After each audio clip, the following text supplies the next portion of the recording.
Hello everybody, this is Brent, the EdTech principal at EdTech.tv. Last time we talked about how to set up Google Forms, and I just gave you the basics, kind of the 101 on it. And today I want to go a little bit more in depth. I want to show you how to create multiple pages and how to have the students go to different pages depending on what their answers are. So let's take a look at that, just kind of the easiest way to do that. So you're going to go into your Drive, and if you haven't seen the old tutorial, make sure you go back and look at it. But we'll go here to create a new form. Now this will look very familiar to you if you have done the previous tutorial or if you've built one yourself. So we'll just do a default theme. We'll call it multiple pages. And sorry to scream at you, I guess I have my caps lock on. So we'll make a couple basic questions.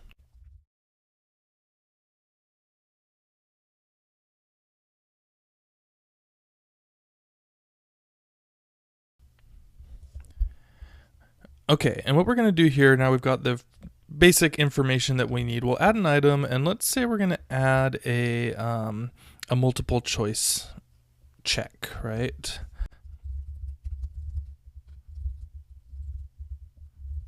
Okay, so they've got the choices. Are they in period 1, are they in period 2, or period 3? Now what I'm going to do here is I'm going to have them click on, or I'm going to click on this, and I'm going to have them go to a different page based on their different answers. So I'm going to say go to a different page based on answer. Now at the moment it's going to say continue to the next page. It's only going to give me those choices.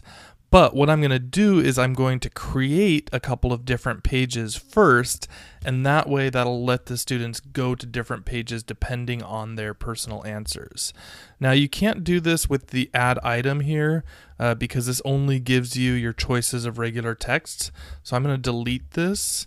But after you have what period are you in, you're going to go to Insert, and then it's going to say page break. All the way down here at the bottom, it says page break. I'm going to insert that in here too.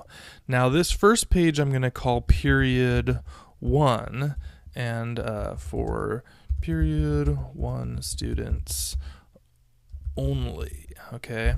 Now I'm going to actually do a couple of different page breaks because I want to have one for every different period, right? So I'll insert another page break. Period 2 for period 2 students only, and then I'll add a third one. Now do be careful, these are a little bit difficult to see. Please understand that this is not a title for this. This is the new page that I'm making. So period 3 for period 3 students only. Okay, and then I'll say done.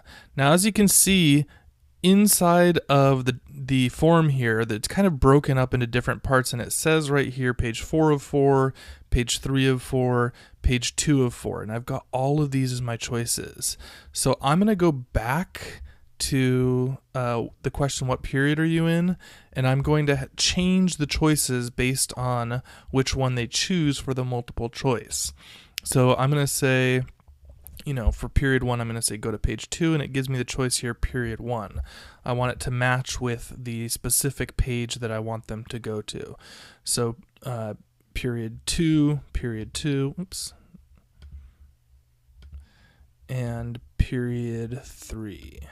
Okay, so now when the students log in, they'll go directly to each of those particular pages.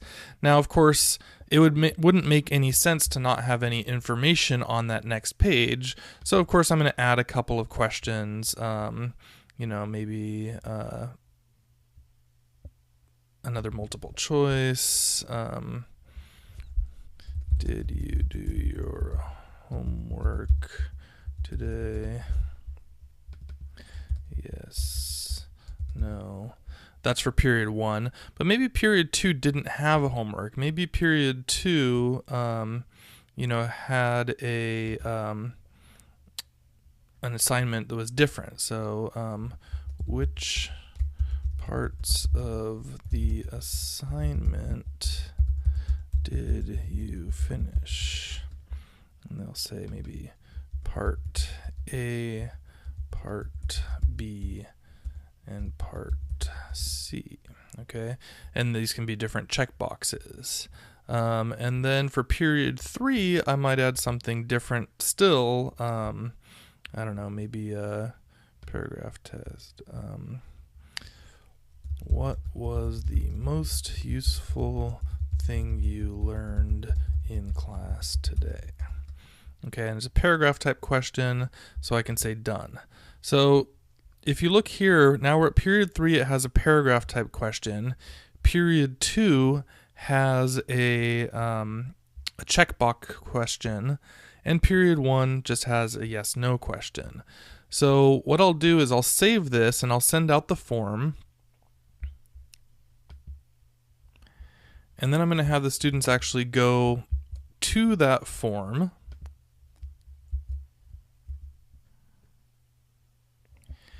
And as you can see, it starts it off right here. So they're going to put in their name. I'll put in mine, Brent Warner. ID is 1, 2, 3.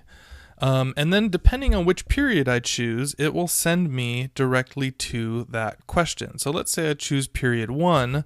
We already know that that's going to send me to the AB question, but I want to check it. So I continue, and it says, period 1 students only, did you do your homework today? Yes. Now be careful, because this is what we don't want. We don't want this continue button to send them to the period 2 questions or the period 3 questions.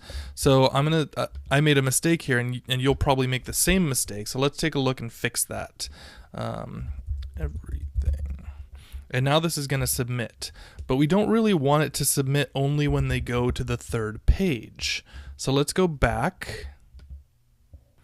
Okay, so when you come back into the pages, you're going to see here all of the page breaks. It says continue to the next page.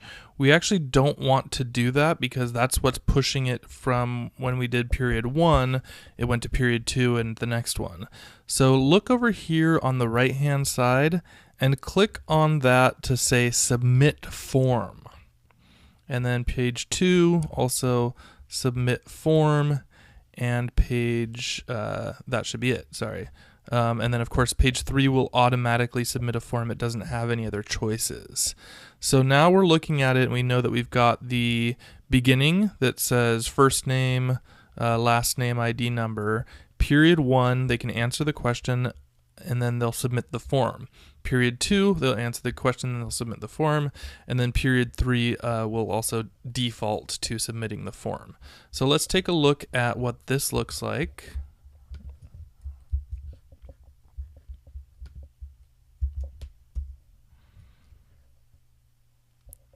So again, now if we do it this time, and if I'm in period 1 and I hit continue, my only choices here are to first, of course, choose the answer, and then I can either go back or I can submit, and that's it. So if I go back, we'll take a look at what happens with period 2. I can say part A and part C of the assignment, and then submit or go back. And then period 3, everything was me. And then submit, whichever one. So those responses will all go back into the response form, and just like before, you can go look at it, break it down. So this is a real basic way that you can look at things in different categories, and I hope you can start to see some of the ideas. If you're really a go-getter, you can create adaptive assessments where if students answer something a right way or a semi-right way or just a wrong way, it'll take them to a different type of question that might be easier or harder for them. There's a ton of possibilities, and you can just keep going and going, building out these pages and really getting into fine details with what your students are going to use here. So today, I hope you find this useful. Go ahead and give it a try, see what happens when you do it, and share with your students. You just got to keep playing with these things to make them work for you. So it does take a little bit of time, it does take a little bit of practice, but it's really worth it. And then you'll just have it in the bank, so you can pull it out later whenever you need to use it. And I hope you give it a try. So as always, today we've got your homework. It's going to be pretty straightforward. What I would like you to do is first create your own form with multiple pages, and I just want you to be careful to remember to check that the pages all have a submit button. Remember that you have to change that at the end, because that's going to be the one fall short point for a lot of people. As always, I'd love it if you follow me, check me out. I'm all over the internet. Check out any of those locations and come talk to me. Hope to see you soon, and talk to you soon. Take care.